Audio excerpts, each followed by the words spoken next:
The planning bay smelled like burnt coffee and cold concrete, and it was almost 2100 hours, and I was standing at the back wall where the aircrew always stand, reading the terrain product and keeping my mouth shut. That is a skill. People do not think of it as one, but it is. The quietest person in a room is usually the one carrying the most of it, and I had learned a long time ago that the quiet costs less than the correcting. I had come in the way I always come in a flight suit with subdued rank, my helmet bag by my boot, my name nowhere anyone could read it from 10 feet away. I was not hiding. I have never been able to hide, not really. I was just tired, and the brief did not start for another few minutes, and I wanted to finish reading the map before other people started talking over it. The common operating picture glowed on the far wall, a river valley rendered in the flat green of a machine that has never had to fly through weather. Folding chairs scraped across the concrete. Officers found their seats and their coffees and their small, pre-brief conversations. Somewhere behind a partition, a printer was still chewing through the last of the graphics, one slow line at a time. I have been doing this for 20 years. You would think that after 20 years a person would have somewhere to stand in a room like that where she is simply another aviator among aviators, and mostly at that point in my life I did. But every so often you walk into a building where nobody has met you yet.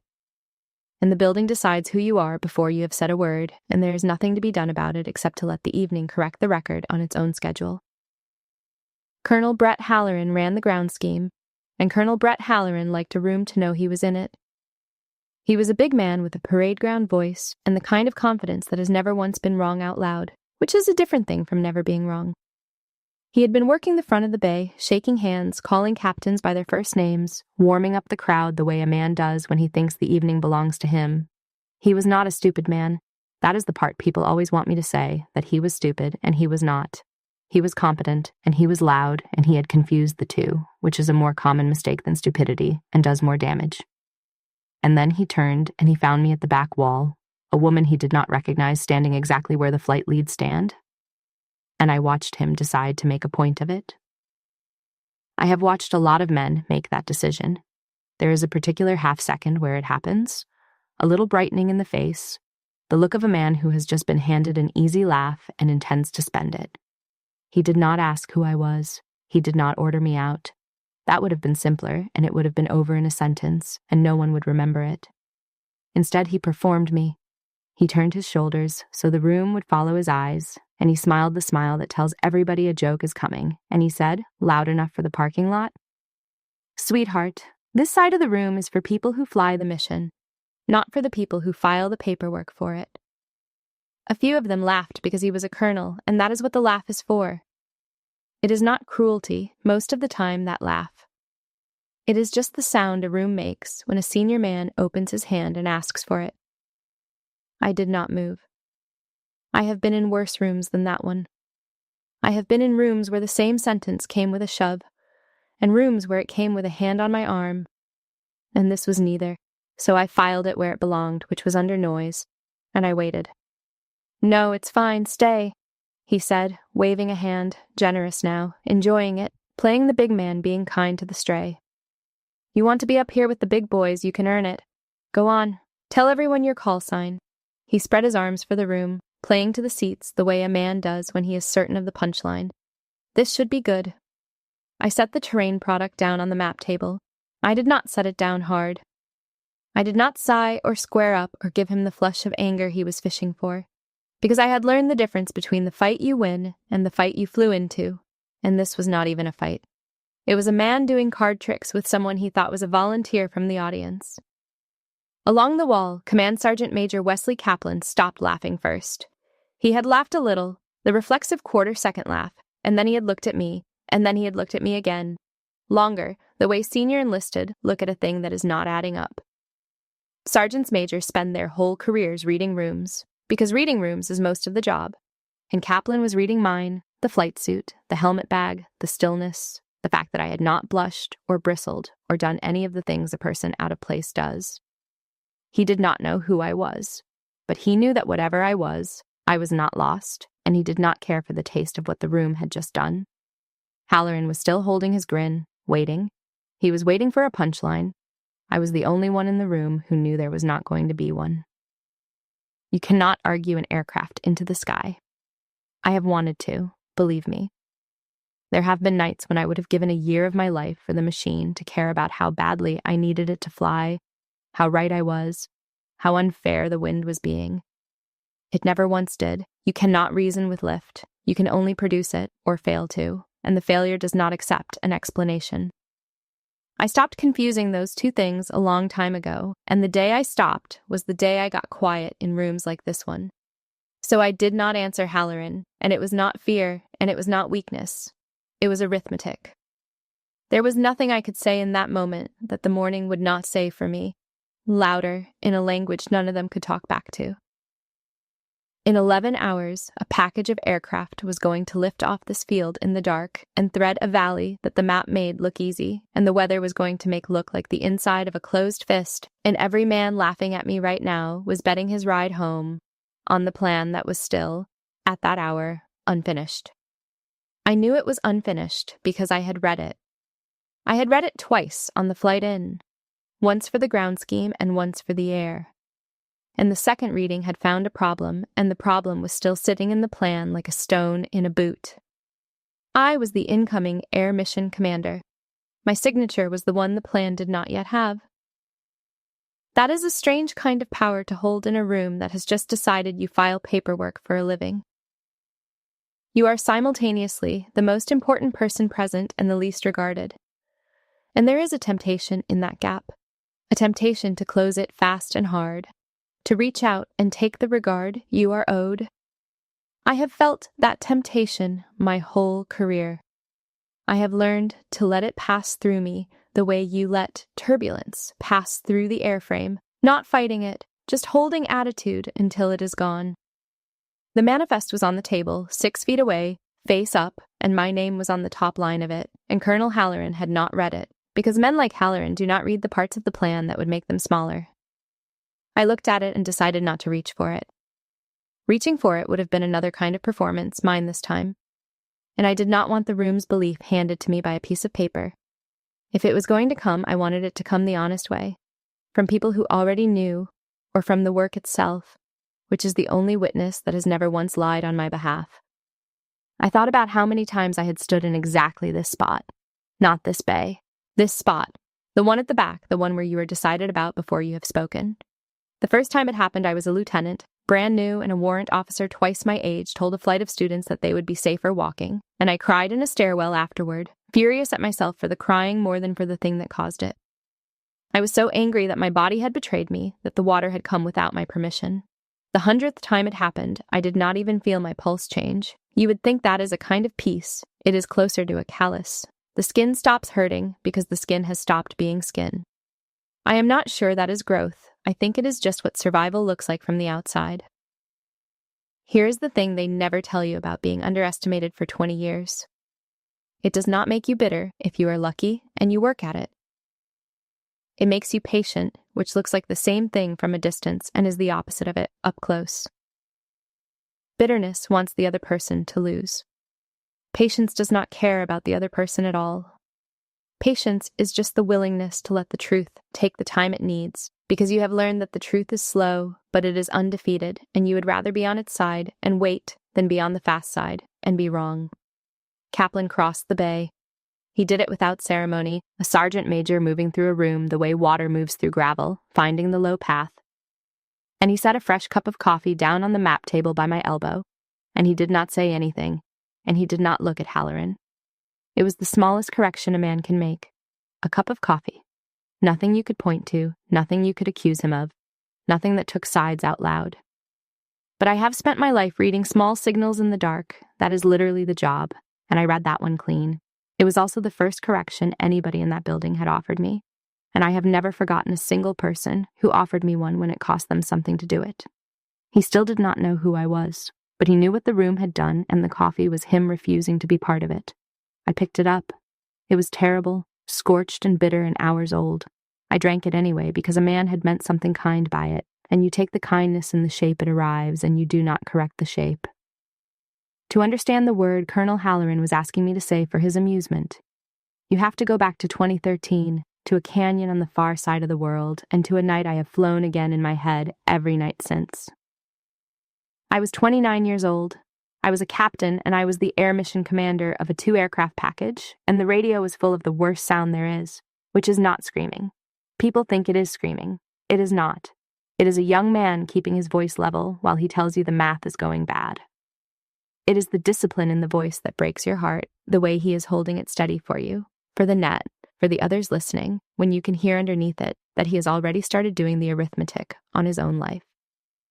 A ground element was pinned in the bottom of a box canyon, and a crew from the first extraction attempt was down and burning at the mouth of it, and the weather had dropped a ceiling over the whole valley like a lid coming down on a pot. The wave-off came over the net, calm and official and completely correct. Conditions below minimums.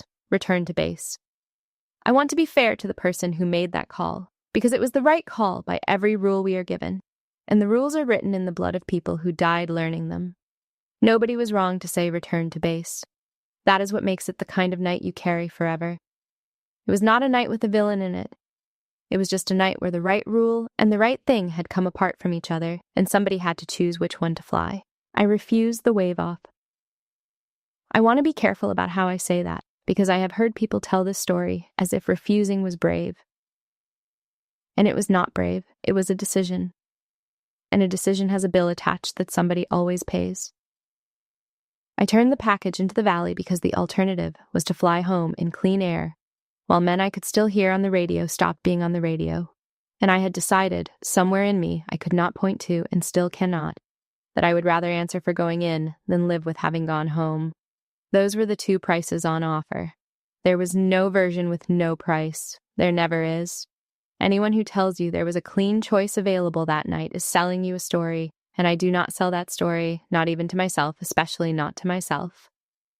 My crew chief was a staff sergeant named Neil Fontaine. He was 26. He had a laugh that was too big for his body, a real bark of a thing that would come out of him at the worst moments and somehow make them survivable. And he had a habit of narrating the aircraft to itself under his breath like it was a nervous horse. Easy. Easy. There you go. He talked to that helicopter like it could hear him, and on the bad nights I half believed it could, because the aircraft always seemed to settle when Neil talked to it. Or maybe it was the crew that settled, maybe it was me. As we came down into the dark, he keyed the intercom, and his voice was steady, because his voice was always steady, and he said, "Ma'am, we go now, or we go to a funeral. Your call." I was 29 years old, and I made the call, and I have made it again every single night since. In the hour before sleep, when the aircraft is always still coming down into that canyon, and it is always still my hand on the controls, and Neil is always still alive in the back, narrating, easy, easy. That is the strange mercy and the strange cruelty of the memory both. In the memory, he is not dead yet. He is never dead yet. He is always about to be. I held the aircraft in the hot zone while they came aboard. That is the part nobody tells you about, the holding. You do not get to fly through it. Flying is motion, and motion is at least the illusion of safety, but a hot extraction is the opposite of motion. You have to sit in it, low and heavy and lit up, a target the size of a barn, while the survivors run for the ramp one at a time, and the seconds stack up like stones on your chest, and every instinct you have that has ever kept you alive is screaming at you to pull power and go, and you cannot go because there are still people who are not on the aircraft. Rounds came through the airframe. You feel that more than you hear it, a series of hard knocks like someone testing the skin of the aircraft with a hammer.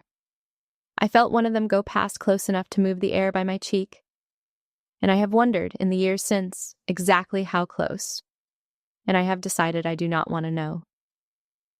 And Neil Fontaine stood in the door and worked. He reached, and he hauled, and he counted them in by hand, because a man was still short, and the man would not have made it aboard without a hand. The last man always the slowest, the last man always hurt. Neil gave him the hand. He leaned out into the worst of it, and he gave a stranger his hand. And while he was giving it, the ground reached up and took him. It was fast. I need people to know it was fast, because that is the only comfort in it, that it was faster than fear, that he was there and steady and himself, and then he was not, with no long middle for him to be afraid in. The other aircraft in the package, my wingman, held high and covered us the whole time, and I have thought about that crew often too, about what it takes to hold your own aircraft steady above a fight you cannot join, watching, unable to do the one thing every nerve in your body is demanding, which is to come down and help. There's a particular courage in the holding that nobody gives medals for, because it does not photograph, because it looks from the outside like doing nothing. It is not nothing. It is the hardest kind of discipline there is, the discipline of the person who must stay where they are useful instead of going where their heart is.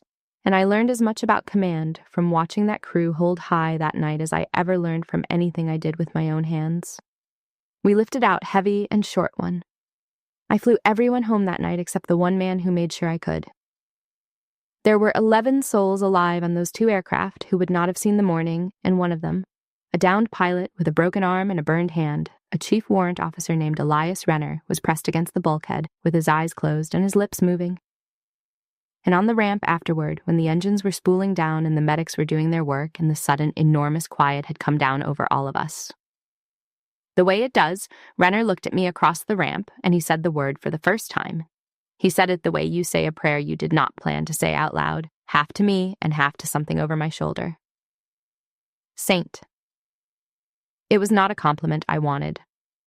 I have spent 13 years trying to give it back and finding there is no counter to hand it to. There is no window you can walk up to and return a thing like that. It is a debt I cannot pay. Wearing a nicer word so that other people can say it at parties and mean something admiring by it. That is the whole story of the name. I flew everyone home except Neil Fontaine, and for that they call me Saint, and the arithmetic of it has never once come out even, and it never will, and I have stopped waiting for it to. Back in the bay, in the present, in the burnt coffee light, Colonel Halloran was still waiting for me to entertain him. "We're all waiting," he said, and he checked the room to make sure it was still with him, and mostly it still was. A joke is a kind of momentum. Once a room has started laughing, it wants to keep laughing, because the alternative is to sit with the fact that it laughed at all. "Call sign," he said. "Or is it a secret?" So I gave it to him. I did not make a speech of it. I did not straighten up or drop my voice into something dramatic. I have seen people try to weaponize a reveal, load it up, aim it, and it always lands soft because the drama tips your hand and gives the room time to brace. I did not want them braced. I said it the way you would say your own name when a stranger asks it at a counter, flat and unremarkable, because that is what it had become, whether I wanted it or not. "Saint," I said. That was all. I did not explain it. I have never once explained it because the people who need it explained are not the people it is for, and the people it is for have never needed a single word of explanation in their lives. The word went across the room unevenly, the way a crack goes across ice, fast at one end and slow at the other. Most of them did not react because most of them were staff officers and captains who had never been in the bottom of a canyon and had no reason to know a piece of aviation folklore from a community they had only read about in after-action reports.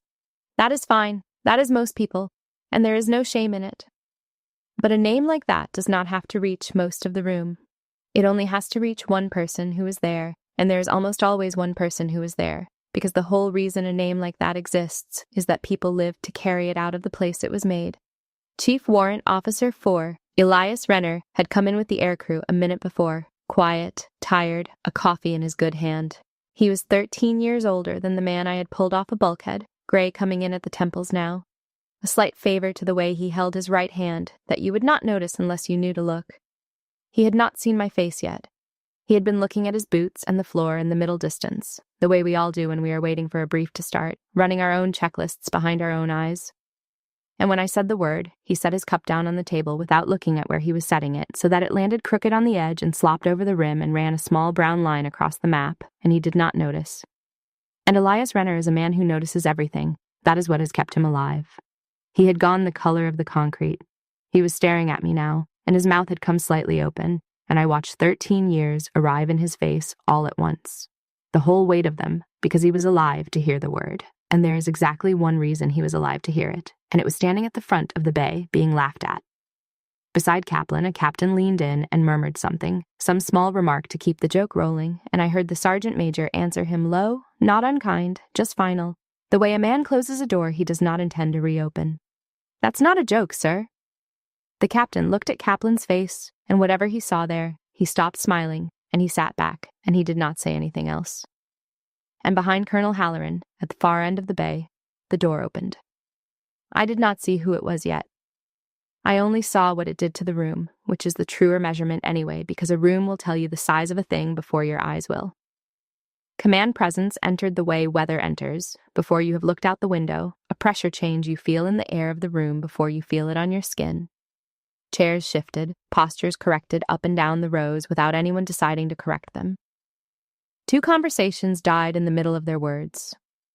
Something large and quiet had just come through the door, and everyone in the bay felt the front of it move across them, everyone except the one man who had his back to it and was still turned toward me with his arms half spread, waiting. Colonel Halloran was still smiling. He was still waiting for his punchline. He was the only person left in the room who had not understood that the joke had ended and that he was now standing exactly in the middle of the place where it used to be. I want to tell you the truth about the next few seconds, because it is the part of the story I am least proud of and most sure about, and those 2 things live closer together than people think. I could have made it ugly, and the room would have let me.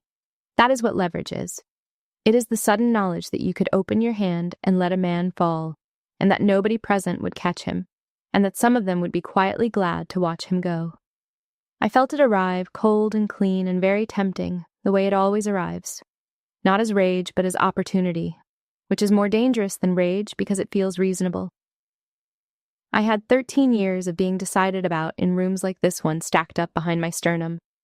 13 years of stairwells and back walls and card tricks, and here at last was a man who had done it to me in front of a general, and I could feel exactly how far I could take it, and exactly how much the room would enjoy the taking.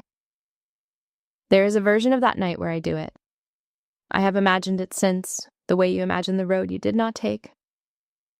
In that version, I let Colonel Halloran drown slowly in what he had just done.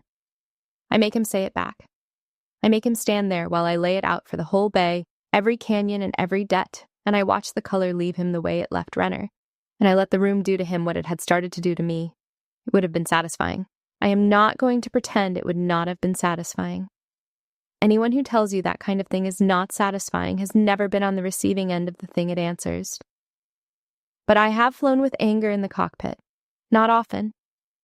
A few times when I was younger, when I let something from the ground come up into the aircraft with me, and I know precisely what anger is worth as a fuel. It burns hot and it burns fast, and it will not lift a single pound off the ground, not 1 foot, and then it is gone, and you are still sitting there heavy, and now it is dark, and you have spent the thing you needed to see by. Anger is the most expensive fuel I have ever tried to fly on. It costs more than it produces every single time. I stopped carrying it into the aircraft a long time ago, and once you learn you cannot afford it in the air, you start to notice you cannot really afford it on the ground either. Renner started to stand. I saw it out of the side of my eye, the shift of weight, the good hand going flat on the table for the push. He was going to say it. He was going to tell the whole bay exactly what the word cost, and exactly what Colonel Halloran had just spent 20 minutes laughing at, and he had every right to, more right than I did, because it was his life on the far end of the det. And it would have ended Halloran on the spot, in front of the general, in front of his own captains, permanently. A thing like that does not wash off a man's reputation. And it would have been true, every word, and it would have turned the name into a weapon in a good man's mouth, which is still a weapon, no matter how good the man or how deserving the target. I put my hand out, low, near my hip, a small motion, just enough for Renner to catch. Not yet, not like this. Because Neil Fontaine did not stand in the door of a burning aircraft and give up the rest of his life so that I could win an argument with a colonel at a map table 13 years later. That is not what the hand in the door was for. The name is his. I am only the one who has to carry it around and answer to it. And I owed the thing he paid for something better than a public execution of a loud man who did not know any better than the last 20 loud men had known. I owed it grace. Or if grace was too much to reach for in that exact moment, and some moments it is, then at least restraint, which is grace with the paint still wet. Grace you have not finished feeling yet, but have decided to act on anyway. Renner saw my hand. He looked at it, and he looked at me, and I watched him understand, and I watched what it cost him to understand, because he wanted to say it. He had wanted to say it for 13 years. but he sat back down. He trusted me with the word the same way he had once trusted me with the aircraft, which is to say, completely, with his whole life and against every instinct telling him to grab the controls himself. That is a hard thing to ask of a person. I did not ask it lightly. I have thanked him for it since, more than once. And he has waved it off every time, the way you wave off a thing that meant too much to hold in your hand out loud. I decided how it would end, and I decided it the way I decide most things that matter, which is quietly and without asking permission and before I had finished feeling everything there was to feel about it. Feeling can come later. Feeling is a luxury you take on the ground, after, alone. In the moment, there is only the decision, and the moment does not wait for your heart to catch up. It would not end with Colonel Halloran's humiliation, because his humiliation was not the mission, and there was a mission, and it was still broken.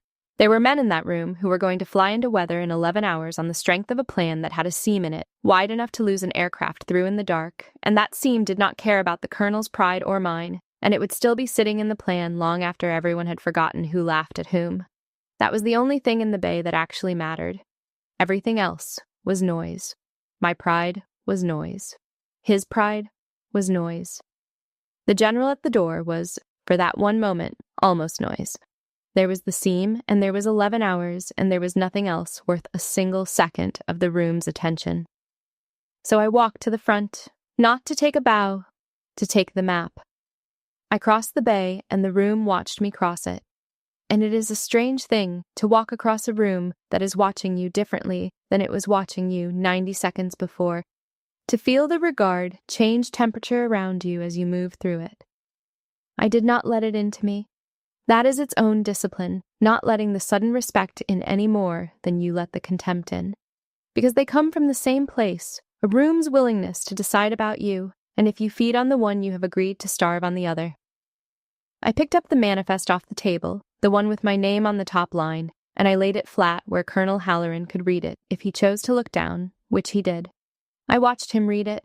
I watched the top line go into him, watched the exact moment the letters resolved into meaning, and something happened in his face that I had seen happen in 100 faces. The sick internal lurch of a man reorganizing the last 20 minutes of his life in real time. I did not read it aloud. I did not need him to hear my rank in my own voice. I have never needed that. I needed him to move so that I could work. Lieutenant Colonel Whitlock, I said, and I said it to the room, not to him in the flat administrative tone you use to start a brief you intend to finish on time.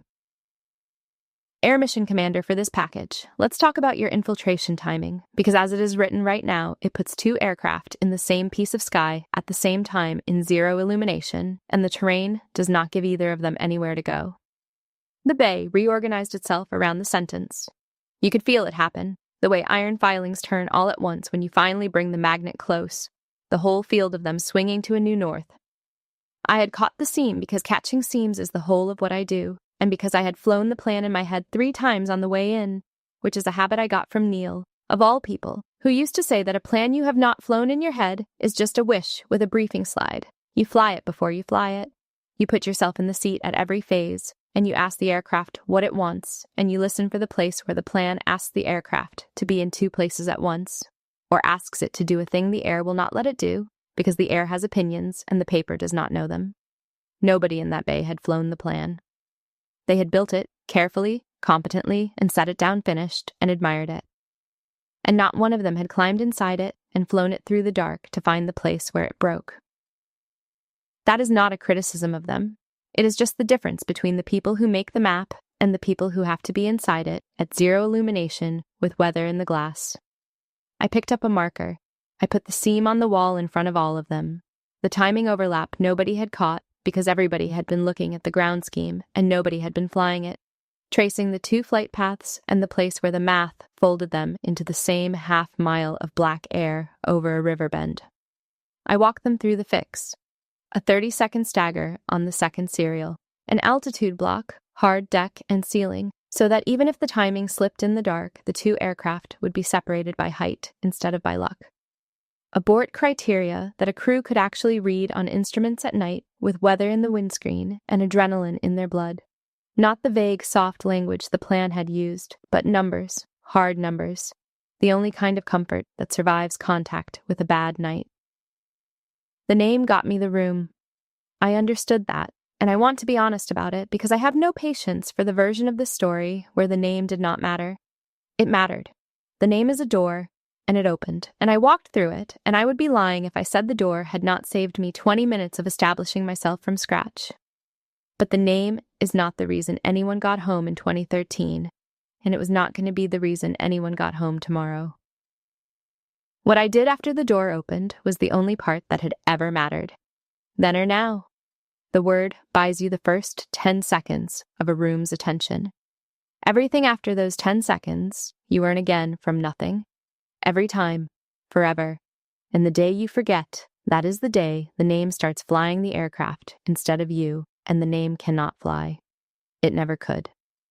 Only Neil ever thought it could, and he only thought so because he was too generous to see clearly. The man who had come through the door was Brigadier General Marcus Delaney, and he was the Joint Task Force commander, and he had known me for 11 years. He crossed the bay without hurry, because men at his altitude do not hurry. The room clears for them, and they walk into the clearing, and Delaney had spent enough years at that altitude that he no longer even seemed to notice the clearing happen, the way you stop noticing a thing your whole life has arranged around you. He stopped at the map table. He looked at the seam I had drawn on the wall, the 2 paths and the fix, and I watched him read it and understand it.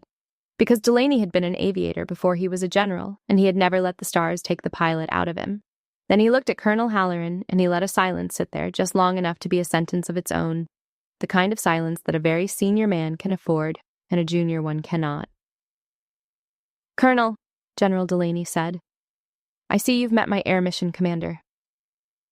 He said it mildly, which was worse than if he had said it hard, because hardness a man can push back against, but mildness from a general just closes over you like water. You'll want to hear whatever she says next. I usually do, and I have known her a long time. Then he turned to me, and his voice dropped into something quieter, something that was almost private except that the whole silent room could nonetheless hear it, which I think he intended, and he said, "Good to have Saint on this one." He did not make a production of it. He did not explain it to the room or perform it for them. He said it the way you greet someone you are simply relieved to see on the manifest, the way you exhale a little when you learn the person you trust is the one who will be first into the weather. And the staff heard it, and the staff arranged themselves around the new center of gravity. And Colonel Halloran stood in the middle of the bay with the floor going out from under him, one board at a time, slowly, which is the only way that particular floor ever goes.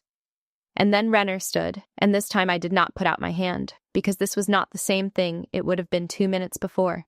2 minutes before, it would have been a weapon, a thing used against a man to break him. Now it was testimony, and testimony belongs to the witness, and it is not mine to stop a man from giving it. There is a difference between a weapon and testimony, and the difference is not the words can be identical.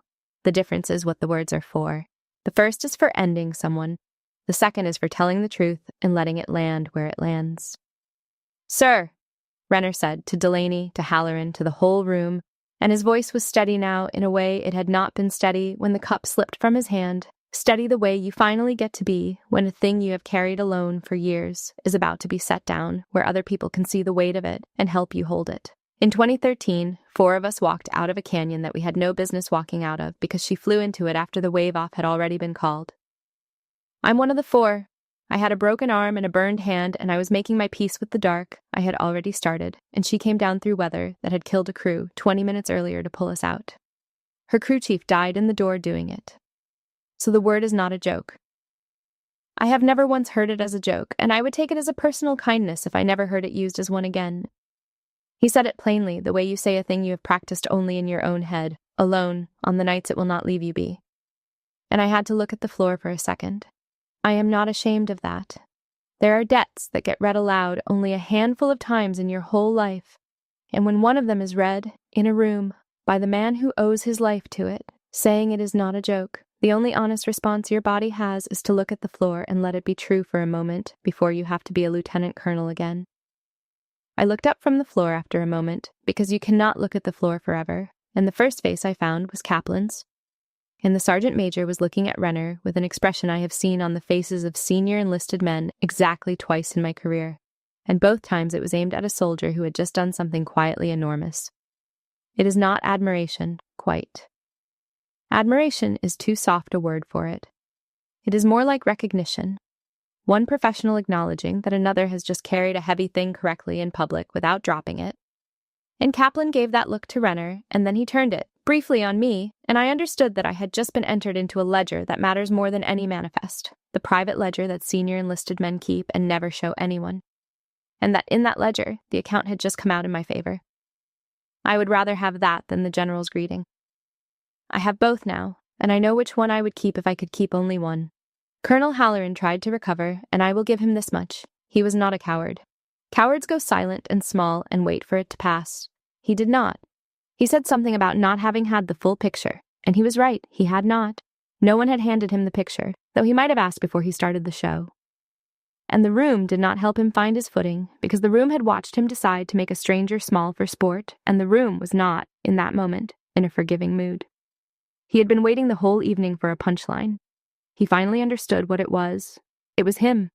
He had been standing inside the joke he had started the entire time, and there was no clean way to step out of it. No door, no exit line. The only way out of that particular room was to grow. And growing is the slowest exit there is, and it does not happen in an evening. But I watched it start. I will give him that too. I watched it start. We broke for 15 minutes so the graphics could be reprinted with the corrected timing, and Colonel Halloran found me at the coffee urn. He stood next to me for a second before he spoke. Close, but not too close. Stiff. A man who has learned everything he knows about apology from watching other people fail at it, and has never had much practice himself. That was out of line, he said finally, into his cup more than at me. Back there. I didn't know who you were. A pause, and then, because he was a soldier, and soldiers know the shape of it, even when they hate to make it. I owe you one. I have thought a great deal over the years about what to do with a man in that exact spot, because I have stood across from a lot of them. There is a satisfaction available in that moment. A small, mean pleasure in making him stand in it a while longer, in making him say more, in letting the silence stretch until he has to fill it with something more humble than he wanted to give, in extracting the full price down to the last coin. I have taken it once or twice when I was younger and hungrier for the recompense, when the wound was newer, and I still believed that collecting on it would make it hurt less. It never made it hurt less. It is not worth what it costs. It buys you a few seconds of feeling large, and it spends something you do not get back, which is your own steadiness, the very thing that had let you not need his apology in the first place. You cannot cash in your steadiness for a moment of triumph and expect to still have it in the morning. I have watched people try. They are not steady anymore. They are just angry people who won once. You don't owe me anything, I said. You owe your men a clean plan. There are 22 of them getting on aircraft in the dark in a few hours, and the only thing that matters in this building tonight is whether the plan they get on is a good one. That's the debt. Pay it to them. Run your part right, run it tight, and we're square, you and me. Completely square. I won't think about tonight again. He looked at me for a moment, and I watched him decide to take it, which is not nothing, which is, in fact, a great deal. A lot of men in that spot cannot take the way out when it is handed to them, because taking it means admitting they needed one, and their pride would rather stay in the fire than accept the latter. Halloran took the latter. He nodded once, a short soldier's nod, and he went back to work, and for the rest of the night he ran his part, the way you would want a man to run it, tight and humble and correct, checking his timing against mine twice, asking a real question instead of performing a statement. People can change inside an evening, not all the way, but the direction can change inside an evening, and the direction is most of it. Kaplan was at the urn, too, refilling the same terrible pot, because sergeants major are always somehow at the urn. That is another part of the job nobody writes down. He did not say anything grand. He was not a man for grand. He caught my eye, and he gave me the smallest nod there is, smaller than Halloran's, the enlisted man's verdict, the one that is worth more than any officer's apology, because it is never given for free, and it can never be demanded, and it cannot be bought back once it is withheld. I have collected a few of those across my career. Not many. You do not get many. I keep them somewhere the medals do not go, somewhere more private, because they are worth more and they weigh less, and no one can ever take them off a wall. I did not want Colonel Halloran ruined. I want to be clear about that. because it is the part of the story people find hardest to believe. And I understand why, because ruin is what the story seems to be building toward, and ruin is what a certain kind of justice wants. But I did not want him ruined. I wanted the mission flown, and those two things were never once the same thing. They were not even close to the same thing, and the day I let myself confuse them would be the day I had no business standing at the front of that bay with my name on the top of the manifest. The mission is not a stage for my vindication. The mission is 22 men in the dark. If you ever cannot tell those two apart, put down the marker and walk away from the map, because you have stopped being useful to the people who need you to be clear. When the brief was finally done, near midnight, I went out to the flight line alone. The aircraft sat cold under the lights, big patient shapes waiting for morning, and the field was quiet, the way only an airfield gets quiet, which is not silence. There is a hum underneath everything on an airfield, a low, constant note, generators and cooling fans, and the wind finding the edges of the hangars. The sound of a place that is only ever resting between efforts, never truly still, the way a heart is never truly still. I walked out under the rotor arc of the lead ship, and I put my hand flat on the cold metal of it. The way you would put your hand on a horse, and I found myself saying it under my breath without deciding to. Easy, easy, there you go, the way Neil used to, and I had not realized until that moment how much of him I had kept. How his habits had become mine so quietly that I no longer knew where he ended. And I began. I stood there, and I let myself feel the thing the bay had not let me feel. Because the bay is not the place for it. The bay is for the work, and grief that comes up in the middle of the work gets people killed. But the work was done, and it was midnight, and I was alone with the aircraft, and out there, under the lights, I let it come. They all know the name now. That is what the night had done, and it is a strange thing to have done. A room full of officers who had never heard the word before that evening would carry it out of that building for the rest of their careers, and they would use it with respect. And some of them would tell the story wrong at bars for 20 years, getting the canyon in the wrong country, and the aircraft the wrong type, and the year off by 2. And it would not matter, because the word would go on, meaning what it means, which is a woman who flew into a canyon after the wave-off had been called. That is the version that survives, the clean one, the one with the saint in it and no cost. Not one of them knows Neil Fontaine. Not one of them ever will. He is a name cut into a wall in a town none of them have been to. 26 years old forever. Frozen at 26 while all the rest of us went gray. And the word they will all now say with such care is a word that exists for one reason and one reason only, which is that a 26-year-old staff sergeant stood in a door and gave a stranger his hand and did not get to take it back. That is the arithmetic of it. One name lives loud and one name lives on a wall, and they are the same event, they cannot be separated, and it never comes out even. You do the sum 1,000 times, on 1,000 nights, and it never once balances, and there is no operation you can perform on it to make it balance. And eventually, if you want to keep flying, you have to stop needing it to.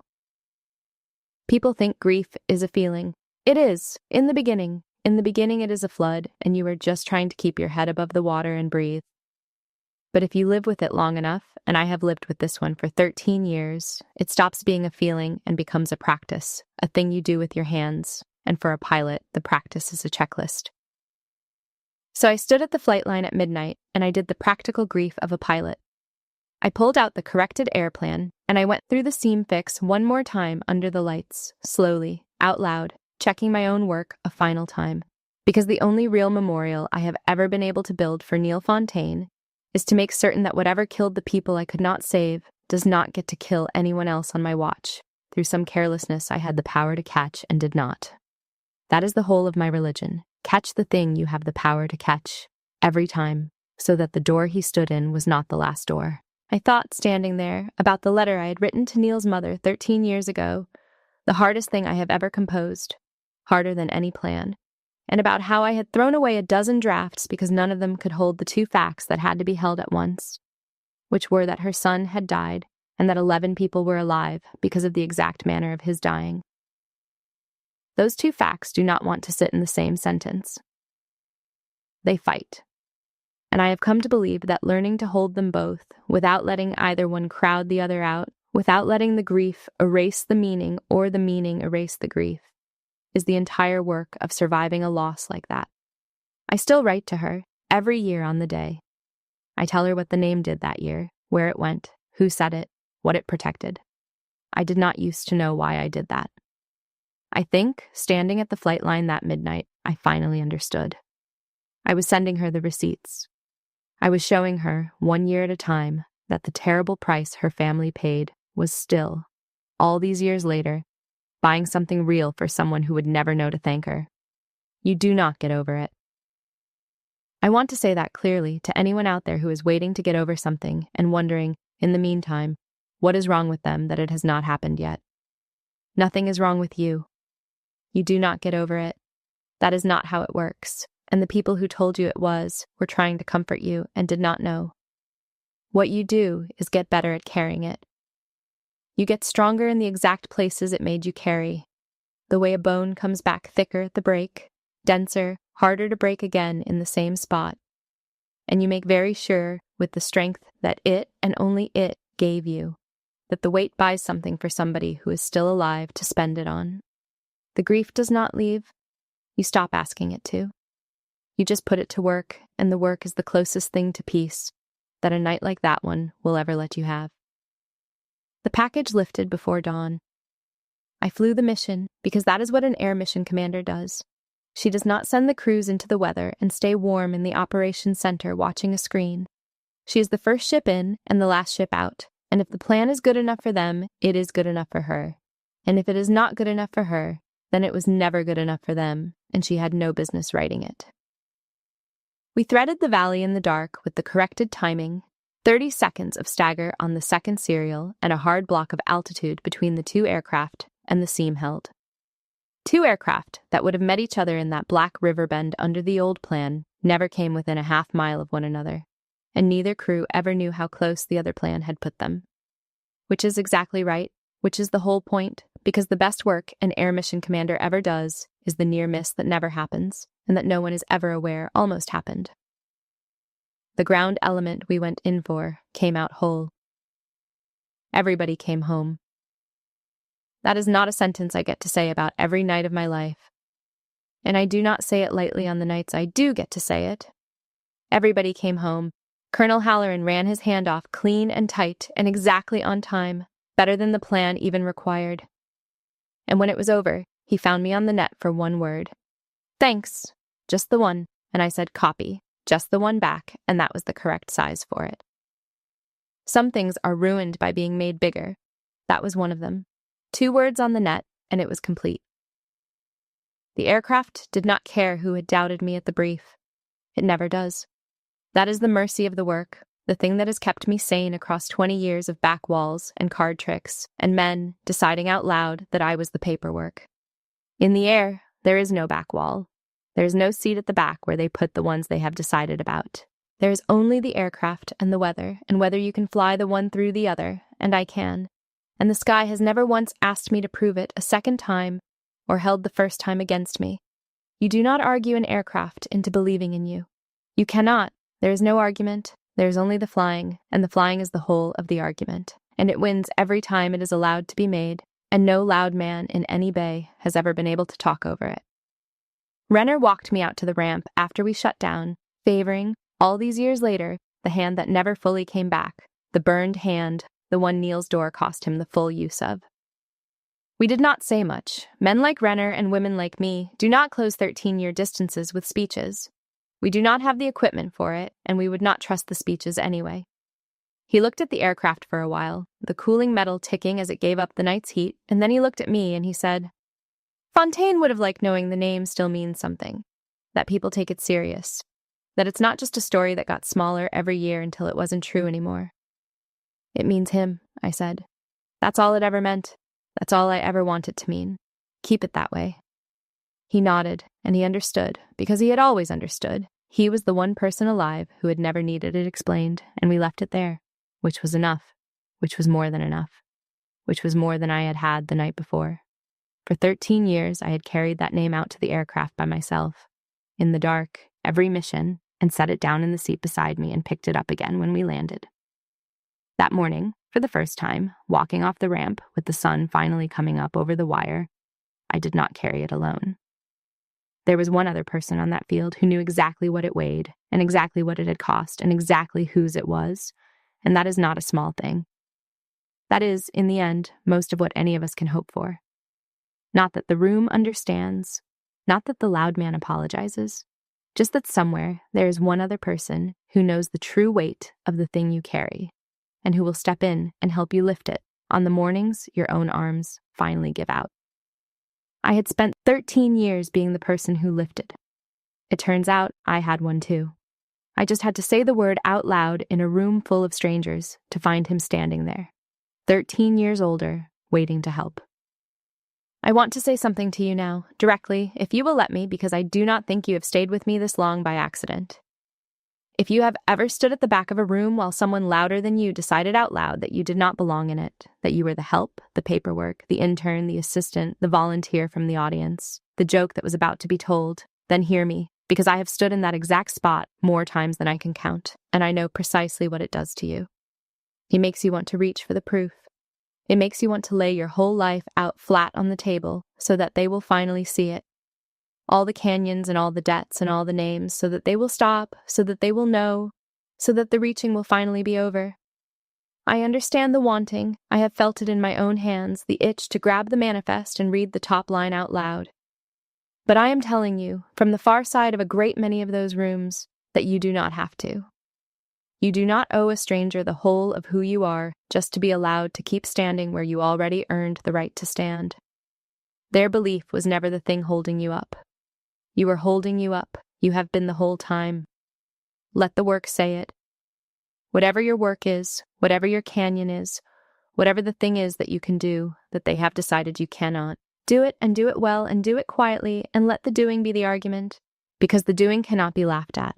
The doing cannot be waved off. The doing cannot be interrupted by a louder voice. Because it is not making a sound, it is just being true, and truth that is simply being true is the one testimony no man in any room has ever figured out how to talk over. The card tricks stop working the moment the cards turn out to be real. Carry your people. Carry the ones who made it possible for you to be standing there at all. The ones whose names the room will never learn and would not know what to do with if it did. And keep those names clean and do not ever let anyone use them for sport. Not a stranger, not a friend, not even you. Not even in the moment when using them would win. Especially not then. And when they finally understand who you were the whole time, and some of them will, the room does turn. I promise you the room turns. Be gracious about it when it does. Not because they have earned your grace. Because you have. Because the day you can be right without needing anyone else to be ruined for it is the day the back wall loses the last of its power over you. And you will feel it lose that power. You will feel yourself step out from under a shadow you had stopped noticing you were standing in. The ones worth being right in front of were never the ones laughing anyway. They were the quiet one by the door who set down a cup of coffee and said nothing and meant everything by it. They were the man who stood up 13 years later and said the word was not a joke. My name is Saint. It belongs to a man named Neil Fontaine, who never got to hear a single person say it, and it will still be true, and it will still be his, long after the laughing stops, in every room I have ever been made small in, and every room I never will be again.